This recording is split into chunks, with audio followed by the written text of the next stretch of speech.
একমাত্র আল্লাহ ছাড়া এই পৃথিবীতে এবং পরকালে আমাদের আপন বলে কেউ নাই। বাকি সবাই সবার স্বার্থের জন্য আছে। মানুষ মানুষের অবস্থানকেই মূল্যায়ন করে। আমরা মারা গেলে পরে 40 দিন তারা আমাদেরকে মনে রাখবে কিনা সন্দেহ আছে। বিশ্বাস করছেন না? এই যে আমাদের অনেক আত্মীয় স্বজন মারা গেছে না, বছরে একটা বারো কি কবরস্থানে কেউ গিয়েছে? হয়তো যায়, মৃত্যুবার্ষিকী ওই দিন যায়, তাই না? দেখেন আমরা কিন্তু আস্তে আস্তে ভুলে গিয়েছি তাদের, আমরা ব্যস্ত হয়ে গেছি। ঠিক একইভাবে তারাও আমাদেরকে ভুলে যাবে। এই জন্যে আমি বারবার আপনাদেরকে মনে করে একটা কথা, আমার জীবন থেকে উপলব্ধি করি একটা কথা, যে একমাত্র আল্লাহ ছাড়া এই পৃথিবীতে এবং পরকালে আমাদের আপন বলে কেউ নাই। বাকি সবাই সবার স্বার্থের জন্য আছে। মানুষ মানুষের অবস্থানকেই মূল্যায়ন করে। মানুষ মানুষের অবস্থানকেই মূল্যায়ন করে। আল্লাহ রাব্বুল আলামিন আপনার ভিতরটাকে ভালোবাসেন। দেখেন, আপনি যখন নামাজ পড়েন নাই, আল্লাহ পাক কিন্তু আপনাকে ধ্বংস করে দেন নাই। আল্লাহ পরম করুণাময় আপনাকে হেদায়েত দিয়ে নামাজি বানিয়ে দিয়েছেন। জীবনে অনেক পাপ করেছেন, ইনস্ট্যান্ট আল্লাহ পাক শাস্তি দিতে পারতেন, আল্লাহ পাক দেন নাই। আল্লাহ আপনাকে ভালোবাসেন, আল্লাহ আমাকে ভালোবাসেন।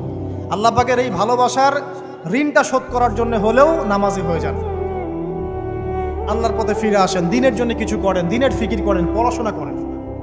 প্রিয় ভাইরা, আল্লাহ পাক তৌফিক দান করুন। দেখুন, এই রিবা থেকে দূরে থাকার জন্য একটা হাদিস যথেষ্ট। এই 4 শ্রেণীর মানুষকে আল্লাহ রাসূল সাল্লাল্লাহু আলাইহি ওয়াসাল্লাম লাআনত করেছেন, অভিশাপ দিয়েছেন। ইনশাআল্লাহ আজকের লেকচার যাদের কানে যাবে, আমরা যদি না খেয়েও মরে যাই, আল্লাহ পাক না খেয়ে মারবেন না ইনশাআল্লাহ। রিজিক আছে, খাবো ইনশাআল্লাহ। কিন্তু হয়তো বা অভাব হবে, টাকা পয়সা একটু কম হতে পারে, অন্যের 10 তলা ফ্ল্যাট হবে, আমার হবে না, ঠিক আছে? অন্যের এত বিঘা বিঘা জমি আমার হয়তো হবে না। কিন্তু ইনশাআল্লাহ তাআলা এই যে দুনিয়ার মুসাফিরের জীবনটা, এটা মুসাফিরের জীবন না? মুসাফিরের জীবনটা কেটেই যাবে ইনশাআল্লাহ। কাটবে না? যে কোনোভাবে কেটে তো যাবেই ইনশাআল্লাহ। এই যে পরকালের জীবনটা একটা চেতনার শক্তি, জানেন? দুনিয়াতে যত বাধা বিপত্তি আসুক, গাল মন্দ খান, গীবত তহমত খান, কষ্ট হোক, নির্যাতন হোক, একটা বিষয় মনের মধ্যে শান্তি দেয়। কি শান্তি? যে এই দুনিয়ার জীবনটা তো আর চিরস্থায়ী নয়, এটা তো আর সারা জীবন থাকবে না। ইনশাআল্লাহ এই অবস্থা আস্তে আস্তে পরিবর্তন হয়ে যাবে। ফাইন্না মাআল উসরি ইউসরা, পরকালে ইনশাআল্লাহ পাবো। দুনিয়াতে না পেলে কি হয়েছে, পরকালে পাবো ইনশাআল্লাহ। যুবক ভাই, এসব জেনা ছেড়ে দেন, আল্লাহ রাব্বুল আলামিন আপনার জন্য হুর রেখেছেন জান্নাত, ইনশাআল্লাহ পাবেন ইনশাআল্লাহ। এটা ছেড়ে দেন, সুদ ছেড়ে দেন, আল্লাহ পাক আপনার জন্য হাউজে কাউসার রাখছে ইনশাআল্লাহ, ঠিক আছে? অন্যায় পাপ ছেড়ে দেন, আল্লাহ রাব্বুল আলামিন আপনার জন্য জান্নাত রেডি করে রাখছে ইনশাআল্লাহ। এই দুনিয়ার জীবনটা ধোঁকা, একটা ছোট্ট জীবন, পুরা ধোঁকা, কিচ্ছু নাই এর মধ্যে। আমার কথা শোনেন, এই দুনিয়ার জীবনে কিছুই নাই। চারপাশে অনেক কিছু মনে হবে, আপনার বাড়ি আছে, গাড়ি আছে, স্ট্যাটাস আছে, টাকা পয়সা, প্রতিপত্তি সব আছে। আদতে আপনি একা, আদতে আপনাকে একাই কবরে যাওয়া লাগবে, একাই আল্লাহর সাথে হিসেব নিকাশ দিতে হবে। কেউ নাই সাথে, আমাদের সাথে কেউ নাই। কিন্তু আপনি মনে করছেন যে সেলিব্রিটিজম বড়, আমি পলিটিক্যাল নেতা হয়েছি, আমাকে সবাই চেনে, আমি ইকোনমিক সেক্টরে লিড দেই, রাষ্ট্রকে লিড দেই, আমি ধর্মতাত্ত্বিক ক্ষেত্রে লিড দেই, আমাকে দেখলে মানুষ বাহবা দেয়, ইত্যাদি ইত্যাদি। দিন শেষে আমি একা, আপনিও একাই। আমাকেও একাই যেতে হবে, আপনাকেও একাই যেতে হবে। এগুলো সব চারপাশের খালি অন্ধ মোহ, আর কিছু না।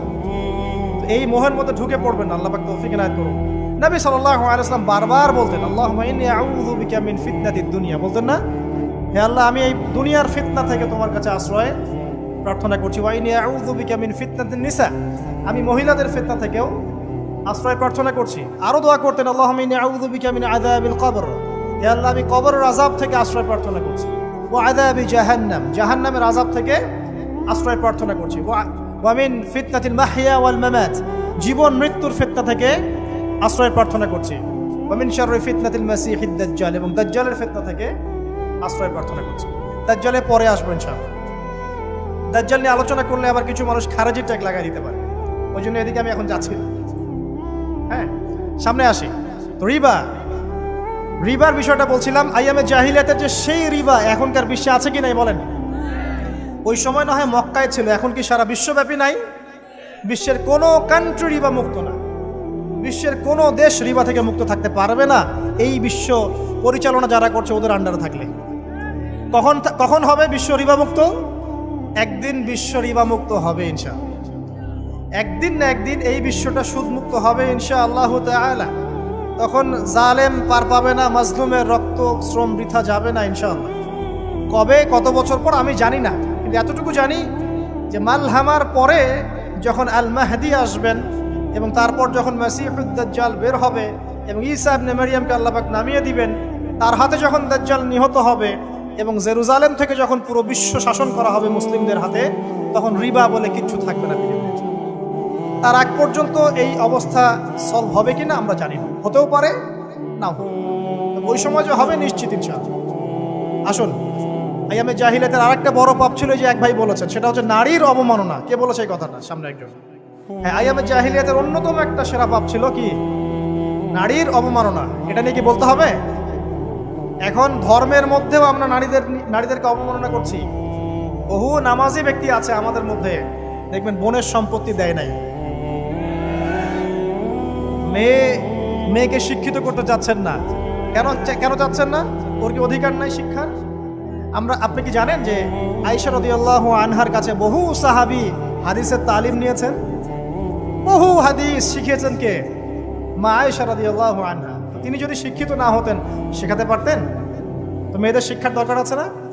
হ্যাঁ, কি বিষয় দরকার? তাদের উপযুক্ত পরিবেশ নিশ্চিত করতে হবে, নিরাপত্তা, পর্দা এগুলো নিশ্চিত করতে হবে। তারপরে মেয়েদেরকে আপনি অবশ্যই শিক্ষিত করুন। ঘরের কোণে বসে রাখতে কে বলেছে? আপনি নিরাপদ পরিবেশ দেন, পর্দা দেন, তারা মাদ্রাসা যাবে, পড়াশোনা করবে। ঠিক আছে? আল্লাহ পাক আমাদের মা বোনদেরকে শিক্ষিত করার তৌফিক দান করুন, আমিন। ভালো ভালো কোয়ালিটি সম্পন্ন মহিলা মাদ্রাসা গড়ে তোলেন। আর মেয়েরা যদি শিক্ষিত না হয় তাহলে আমাদের বাড়ির বউরা শিক্ষিত হবে। আর বউ শিক্ষিত না হলে আপনি একা শিক্ষিত হয়ে লাভ নাই। তখন ওই যে বললাম টর্চার সেল, ওই টর্চার সেলে ঢুকতে হবে আর কি। কথা বুঝতে পারছেন না? আগে বিয়ে শাদী করেন, বুঝবেন ইনশাআল্লাহ। যারা করেছেন তারা অলরেডি হাসছে যে মিটমিট করে দেন। ঠিক আছে? আচ্ছা, সামনে আসেন। দেখেন মেয়েদের অবমাননা কিভাবে দেখাবো। সবচেয়ে বড় অবমাননা হচ্ছে ওদের দেহটাকে আমরা এখন পণ্য বানিয়েছি। এই যে পর্নোগ্রাফি দেখেন, এই মেয়েগুলোর ইজ্জতের কোনো দাম নাই। মানে তাদের দেহটাকে একটা ব্যবসার সামগ্রী বানানো হয়েছে। এবং আমি একটা লেকচার দিয়েছিলাম ঢাকায়, নীল দর্পণ, দেখবেন অনলাইনে আছে। ওখানে আমি স্ট্যাটিস্টিক দেখিয়েছি যে সারা বিশ্বে এই যে আমেরিকায় শুধুমাত্র $12 বিলিয়ন ব্যবসা করে পর্ন দিয়ে। এটা একটা ব্যবসা, একটা ইন্ডাস্ট্রি। যেমন ফিল্ম ইন্ডাস্ট্রি আছে, তারপরে গানের ইন্ডাস্ট্রি আছে না, এরকম একটা ইন্ডাস্ট্রি হচ্ছে এই পর্ন ইন্ডাস্ট্রি। এখানে সবাই অ্যাক্টর অ্যাক্ট্রেস, এটা হচ্ছে অভিনেতা অভিনেত্রী। এখানে যা দেখানো হয় এগুলো কিন্তু রিয়েল না, বাস্তব না, সব ফেক। বুঝতে পারছেন না কথা? এগুলো অভিনয়, এগুলো ফেক। এবং এটা একটা ইন্ডাস্ট্রি, এর মধ্য দিয়ে মেয়েদের দেহটাকে পণ্য বানিয়ে সারা বিশ্বে ব্যবসা করছে। এবং এর একটা অন্যতম উদ্দেশ্য হচ্ছে মুসলিম যুবকদের ঈমান যেন নষ্ট করা যায়। কারণ মুসলিম যুবকদের ঈমান চলে গেলে তারা নিশ্চিন্ত যে ওদের পথে আর কেউ বাধা নাই। কারণ ওদের এই জুলুমের পথে বাধা যদি কেউ দিতে পারে তাহলে কারা দিবে? মুসলিমরা। আর মুসলিমদের মধ্যে সবচেয়ে শৌর্য বীর্য কাদের মধ্যে থাকে? যুবকদের মধ্যে।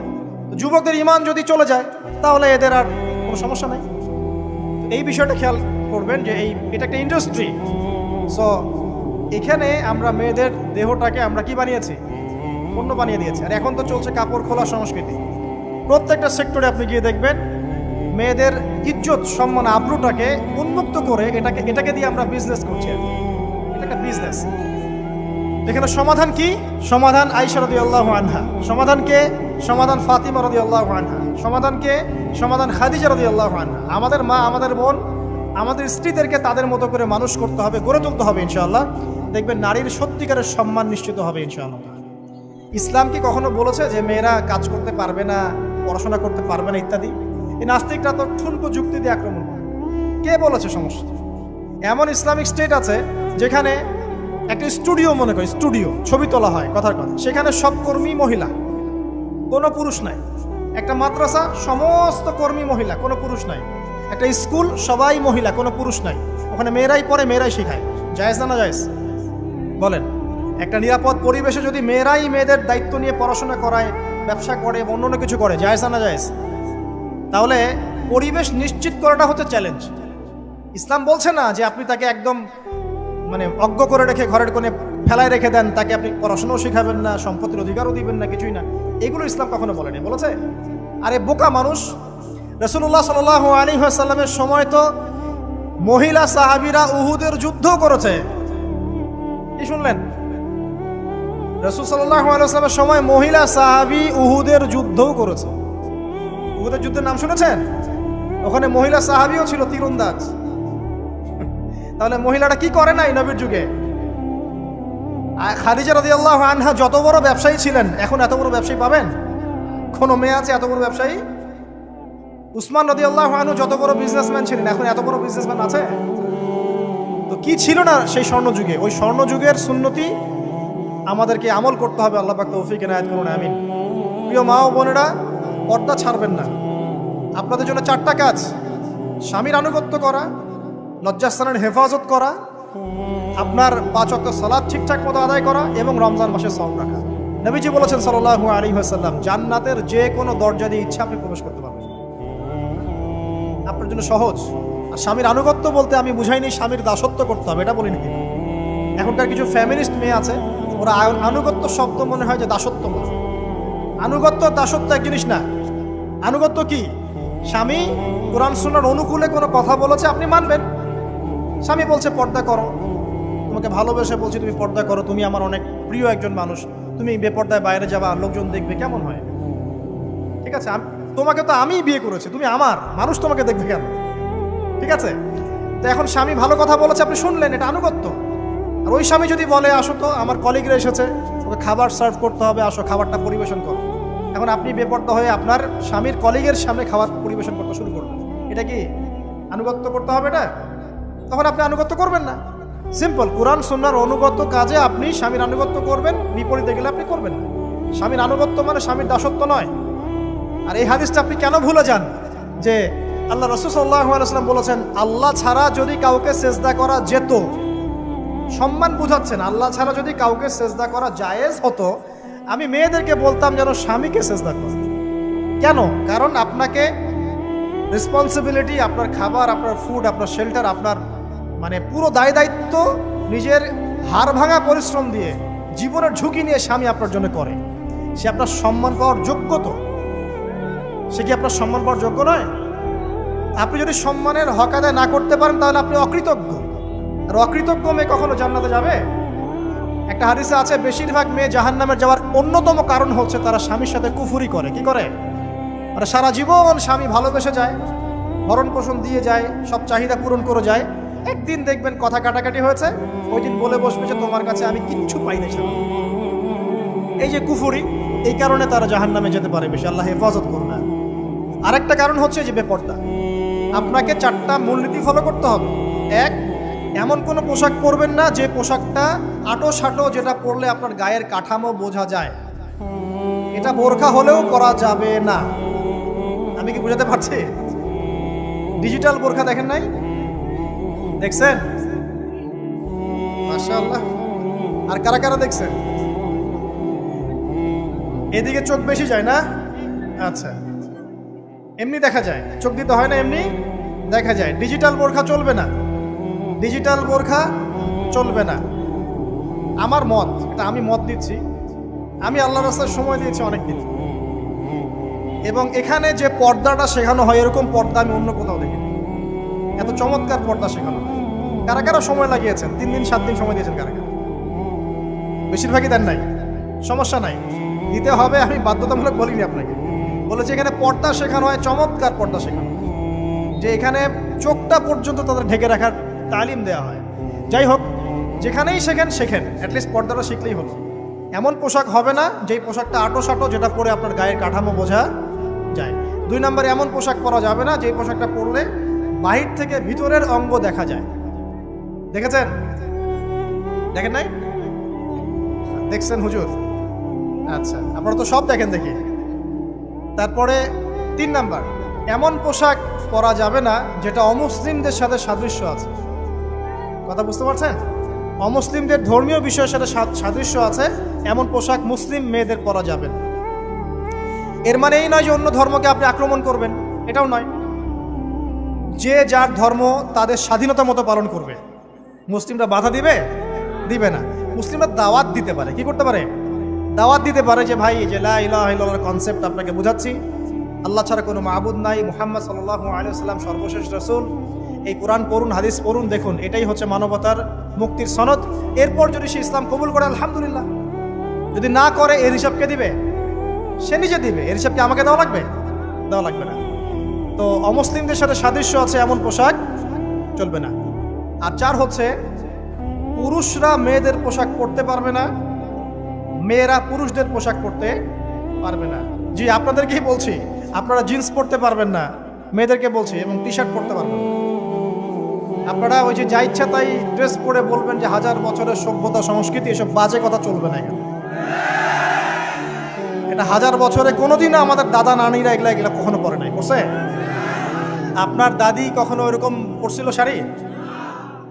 তো যে বললো 1000 বছর থেকে পরে আসতেছে নাকি? সুবহানাল্লাহ। তো এখানে বিষয়টা হচ্ছে পুরুষ মেয়ের পোশাক পরতে পারবে না, মেয়ে পুরুষের পোশাক পরতে পারবে না। আমি খুব সংক্ষিপ্ত করে আপনাকে কোরআন সুন্নাহ থেকে 4টা মূলনীতি বলে দিলাম। এই 4টা মূলনীতি কোরআনেও আছে, হাদিসেও আছে। আসেন, এই যে নারীর অবমাননা, এই বিষয়টা আইয়ামে জাহিলিয়াতে যেমন ছিল, এখন দেখবেন আরো বড় পরিসরে এসেছে। আসলে এই যে ফ্যাশন শো, দেহের প্রদর্শনী, বিভিন্ন ফিল্মস দেখবেন, ফিল্ম ইন্ডাস্ট্রিজে দেখবেন, মিউজিকে দেখবেন, পর্নে দেখবেন, মেয়েদের দেহটাকে নিয়ে ব্যবসা করা হচ্ছে। আগে তো না হয় কন্যা সন্তান হলে জীবন্ত পুঁতে ফেলতো নাকি? এখন যদি গর্ভের বাচ্চা মেয়ে জানে, অনেকে আগেই মেরে ফেলে। বুঝেন নাই মনে হয়? অনেকে যদি জানে যে গর্ভে মেয়ে সন্তান আছে, আগেই মেরে ফেলে। এমন অনেক দেশ আছে, আমি নাম বলছি না দেশের সঙ্গত কারণে, যে সে দেশে এরকম মেয়ে সন্তানকে এই যে খালাস করে ফেলার, নষ্ট করে ফেলার, ভ্রূণ নষ্ট করার আলাদা ক্লিনিক আছে, আলাদা হসপিটাল আছে। বলে নাউজুবিল্লাহ। তো আসলে ওই 1450 বছর আগের মানুষটা বেশি বর্বর ছিল না আমরা বেশি বর্বর? এই অধিকারের কথা বলে বলে আমরা মেয়েদের দেহটাকে নিয়ে এখন মস্করা করছি, তামাশা করছি। সবচেয়ে সেরা অধিকার কোথায় পাবে? কোরআনে পাবে, হাদিসে পাবে, ইসলামে পাবে। তার পর্দা নিশ্চিত হবে, দেহ সেফ থাকবে, তার ইজ্জত নিশ্চিত হবে, ইজ্জত সেফ থাকবে, তার সম্মান সেফ থাকবে, তাকে রাজরানীর মতো স্বামী বাসায় রাখবে, কারণ সে হচ্ছে তার কাছে সবচেয়ে মূল্যবান প্রিয় বস্তু। শুধু তাই নয়, সম্পত্তির অধিকার তাকে দিতে হবে। একজন মেয়ে তার ভাইয়ের সম্পত্তি পাবে, তার বাবার সম্পত্তি পাবে, তার স্বামীর সম্পত্তি পাবে, সব দিক থেকে সে সম্পত্তি পাবে। আর একজন ছেলে কিন্তু সব দিক থেকে সম্পত্তি পাবে না। এই বিষয়গুলো যখন এক শ্রেণীর মানুষ বোঝে না, তখন ইসলামের বিরুদ্ধে অহেতুক প্রপাগান্ডা চালানো শুরু করে। সবচেয়ে সেরা সম্মান রক্ষার উদাহরণ দেয়া হয়েছে ইসলামে, কোরআনে এবং হাদিসে। এই কথাটা আপনাদের মা বোনদেরকে বোঝাবেন, তবে নম্রতার সাথে বোঝাবেন, কারণ উচ্চবাচ্য করলে তারা কথা শুনবে। আল্লাহ রাসূল সাল্লাল্লাহু আলাইহি ওয়াসাল্লাম বলেছেন, কিছুটা বাঁকা হাড় দিয়ে তাদেরকে তৈরি করা হয়েছে। যদি আপনি শক্ত করে চাপ দিতে যান তাহলে ভেঙে যাবে, আর যদি আপনি ওই অবস্থায় ছেড়ে দেন তাহলে বাঁকাই থেকে যাবে। এখানে আপনাকে হিকমা অবলম্বন করতে হবে। আল্লাহ পাক তৌফিক দান করুন। একটা বিষয় বলছিলাম, ওই যে শিরকের পাপ এখন গ্লোবালাইজেশন হয়েছে না, ওই সুদের পাপ এখন গ্লোবালাইজেশন হয়েছে না। গ্লোবালাইজেশন বোঝেন? মানে বিশ্বায়ন, পুরো বিশ্বে ছড়িয়ে পড়েছে না। আরেকটা হচ্ছে এই যে মেয়েদের অবমাননা, এটা সারা বিশ্বে ছড়িয়ে পড়ে নাই? আচ্ছা, আর দুটা বলবো, এরপর বলে আমি শেষের দিকে যাচ্ছি। আসা, একটা হচ্ছে মাদক। আইয়ামে জাহিলিয়াতের অন্যতম সেরা পাপ ছিল কি? মাদক। ওই যে বলছেন জাহিলি যুগ, কেন বলছেন জাহিলি যুগ? বিকজ ওইখানে মাদক খেত মানুষ বেশি। এখন বলেন, ওখানে না হয় মক্কায় মাদক খেত মানুষ, এখন সারা বিশ্বে মাদক ছড়িয়ে পড়ে নাই? বেশি না কম? এখন এই যে নতুন নতুন মাদক আসছে, ইয়াবা, আরো নাকি কি কি আসছে নতুন নতুন, আমরা নামও জানি না। এই যে গাজার নাম জানি, ফেন্সিডিলের নাম জানি, আর কি কি আছে, হিরোইন বলেন, আর দু একটা, আফিম, আর কি আছে? হ্যাঁ, রেন্ডি, সুবহানাল্লাহ, এই নামও কখনো শুনি নাই আমি। আচ্ছা শোনেন, বিষয়টা হচ্ছে, দেখুন এই বিষয়টা কি হালাল না হারাম? আচ্ছা, এটাকে যদি আমরা হালাল করে নেই তাহলে কি হবে? কুফরি হবে না শিরক হবে?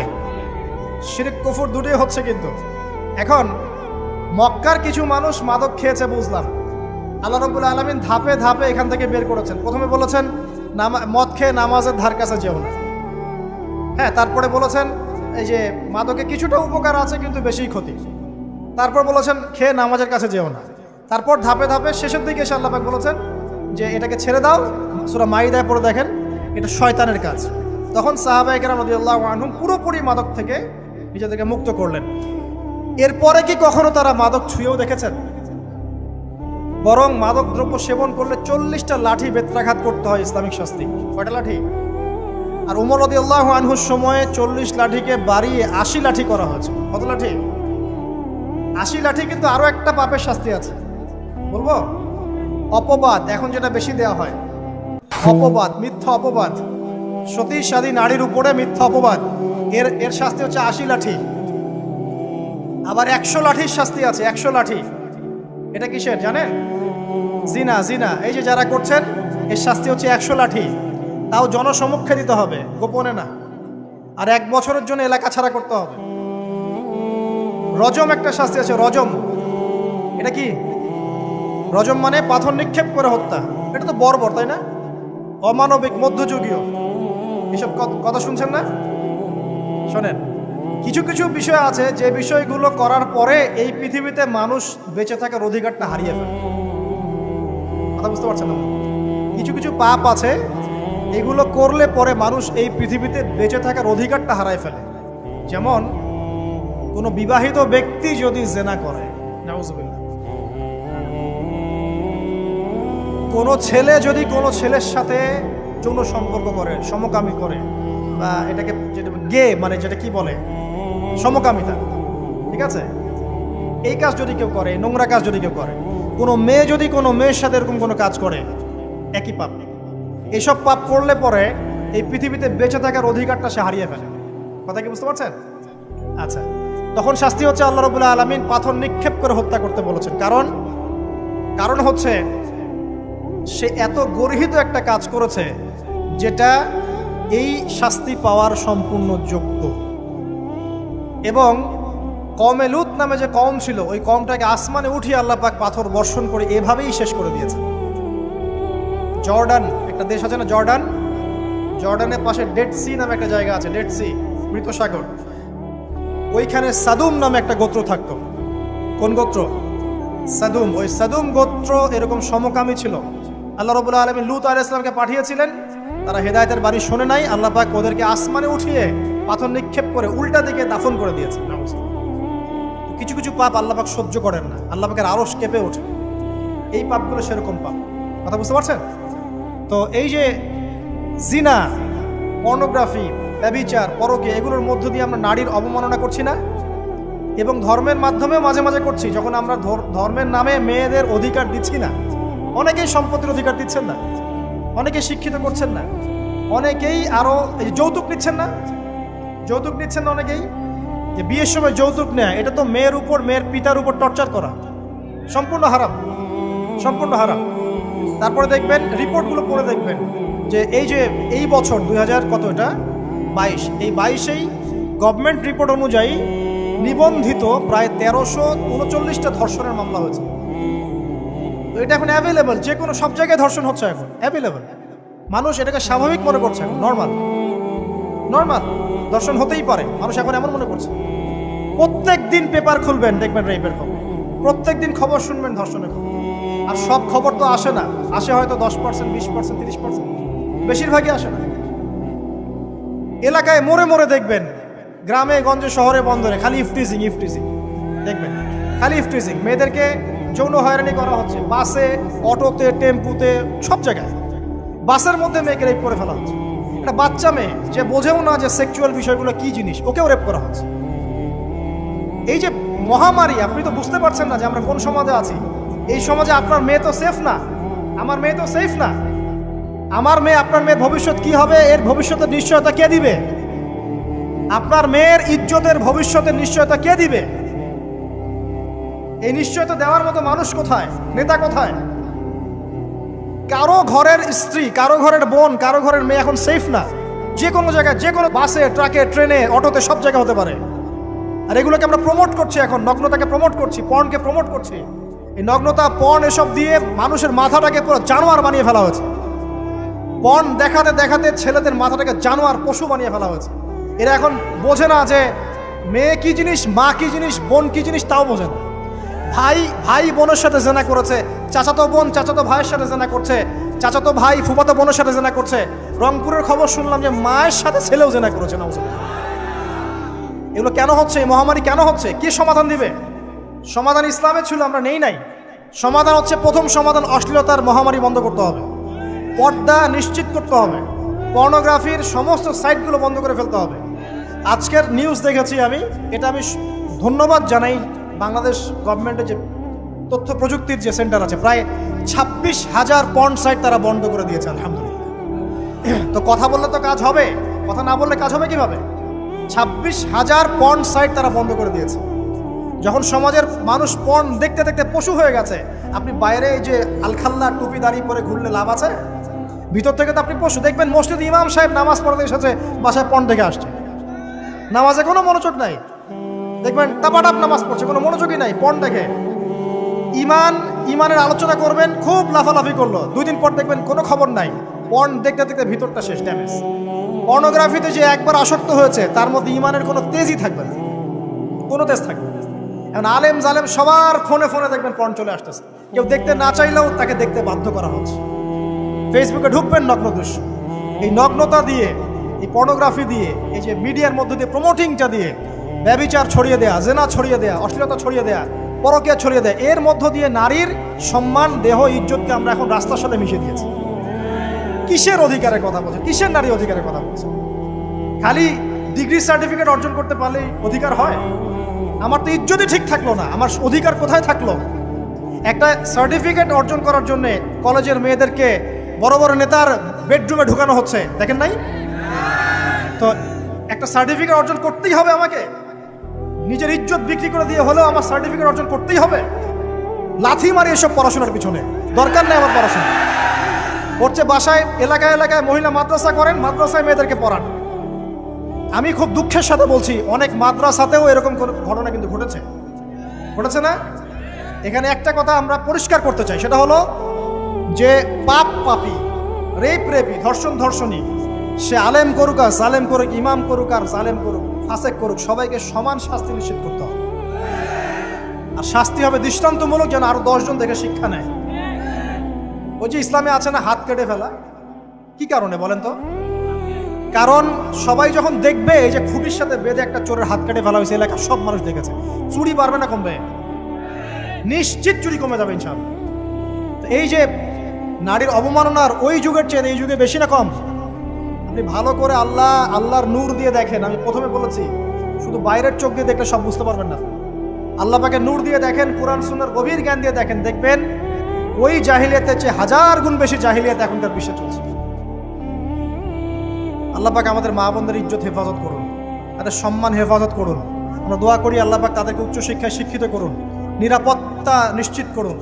কেউ যদি ওদের দিকে খারাপ চোখ তুলে তাকায়, আল্লাহ পাক সেই চোখকে যেন ধ্বংস করে দেন। আল্লাহ পাক তাদের ইজ্জতের প্রতি যদি কেউ খারাপভাবে হাত বাড়ায়, তাদের শাস্তি যেন নিশ্চিত করার তৌফিক আল্লাহ পাক আমাদেরকে দান করে। আল্লাহ পাক আমাদের মা বোনদেরকে মহামূল্যবান মনে করে আমাদেরকে হেফাজত করার তৌফিক দান করুন, আমিন। আর তাদেরকে যারা নগ্ন করতে চায়, আল্লাহ পাক এদেরকে ধ্বংস করে ছেড়ে দিন, আমিন। আল্লাহ পাক বলেছেন, যারা চায় মুমিন মুসলিমদের সমাজে অশ্লীলতা ছড়িয়ে পড়ুক, দুনিয়া এবং আখিরাত উভয় জাহানে আল্লাহ পাক এদেরকে ধ্বংস করুন। আরেকটা বলে শেষ করি, সেটা হলো, কয়টা বলেছি ভাই জাহিলিয়াত? ইমাম মুহাম্মদ বিন আব্দুল ওয়াহাব রাহিমাহুল্লাহ, তার একটা বইয়ের মধ্যে 1000টা জাহিলিয়াত আছে। আমি 5টা বাছাই করেছি। কয়টা? 5টা। কয়টা বলেছি? 4টা। এক হচ্ছে কি বলেছিলাম? শিরক, আছে না নাই? রিবা এখন আছে না নাই? 3 নাম্বার কি ছিল? মাদক। আর 4 নাম্বার নারীর অবমাননা। মাদক তো বুঝলেন, এটা তো আমার চেয়ে আপনারা ভালো বুঝেন, মাদক সব জায়গায় আছে। একটা কথা বলি, দেখুন মাদক নিয়ে একটা কথা বলি, শুনুন। আপনাদের কি কখনো গায়ে কখনো ফোড়া হয়েছে? কার কার গায়ে ফোড়া হয়েছে বলি, হাত তুলুন। আচ্ছা, কেমন ব্যথা? ফোড়া ফেটে গেলে কি বের হয়? রক্ত আর পুঁজ বের হয়, তাই তো? তো নবী সাল্লাল্লাহু আলাইহি ওয়াসাল্লামকে সাহাবীরা পরে জিজ্ঞাসা করলেন, ইয়া রাসূলুল্লাহ, কোন পাপের কারণে তাদেরকে এই শাস্তি দেওয়া হচ্ছে? নবী করিম সাল্লাল্লাহু আলাইহি ওয়াসাল্লাম বললেন, তাদেরকে এই শাস্তি দেওয়া হচ্ছে একটা পাপের কারণে, সেটা হলো মাদক দ্রব্য সেবন করা। আর ওই পানীয়টার নামও নবীজি বলে গেলেন, তার নাম হচ্ছে তিনাতুল খাবাল। কি নাম? তিনাতুল খাবাল। এই তিনাতুল খাবাল মানে জাহান্নামীদের রক্ত এবং পুঁজ। এটা খেতে দেয়া হচ্ছে মাদকদ্রব্য সেবনকারীদের জন্য। আল্লাহ রাসূল সাল্লাল্লাহু আলাইহি ওয়াসাল্লাম বলেছেন, কোনো ব্যক্তি যদি মাদক সেবন করে তার 40 দিনের নামাজ কবুল হবে না। সে যদি আবার তওবা করে ফিরে আসে, আল্লাহ পাক মাফ করে দিবেন ইনশাআল্লাহ। যদি আবারও মাদক খায়, আবার 40 দিনের নামাজ কবুল হবে না। তারপর যদি আবার তওবা করে, আবার আল্লাহ মাফ করে দিবেন ইনশাআল্লাহ। তারপর যদি আবার মাদক খায়, আবার 40 দিনের নামাজ কবুল হবে না। তারপর যদি আবার তওবা করে, আবার আল্লাহ মাফ করে দিবেন। তারপরে যদি আবার মাদক খায়, তখন আল্লাহ রাব্বুল আলামিন তাকে তিনাতুল খাবাল পান করেন। প্রিয় ভাইরা, আপনারা মুসলিম না? আমরা মুসলিম না? মুসলিম যুবকদের সবচেয়ে সেরা অস্ত্র হচ্ছে ঈমান এবং নৈতিকতা। অন্যরা জাহিলিয়াতের স্রোতে ভেসে যাক, মুসলিম তরুণরা কখনো জাহিলিয়াতে যাবে না ইনশাআল্লাহ। আমার সাথে ওয়াদা করেন যে কোনো প্রকার মাদকদ্রব্যের সাথে সংশ্লিষ্ট থাকবেন না। একটা সিগারেটেও কখনো টান দিবেন না, কারণ সিগারেটটা কি? সিগারেট আপনাকে আস্তে আস্তে অন্য মাদকের দিকে নিয়ে যাবে। সিগারেট খাওয়া শিখেছিস, এখন গাঁজাও খা। গাঁজা খাওয়া শিখলে এখন ওটা খা, এই করতে থাকে। এক পর্যায়ে আপনি এখান থেকে আর বের হতে পারবেন। এখানে আপনার দেহের ক্ষতি, আপনার মস্তিষ্কের ক্ষতি, আপনার পরিবারের ক্ষতি। এমন আপনি যদি পরবর্তীতে গিয়ে পরিবার গঠন করতে চান, আপনি সুখী পরিবারও গঠন করতে পারবেন না, কারণ ভিতর থেকে আপনি নিজেকে শেষ করে ফেলছেন।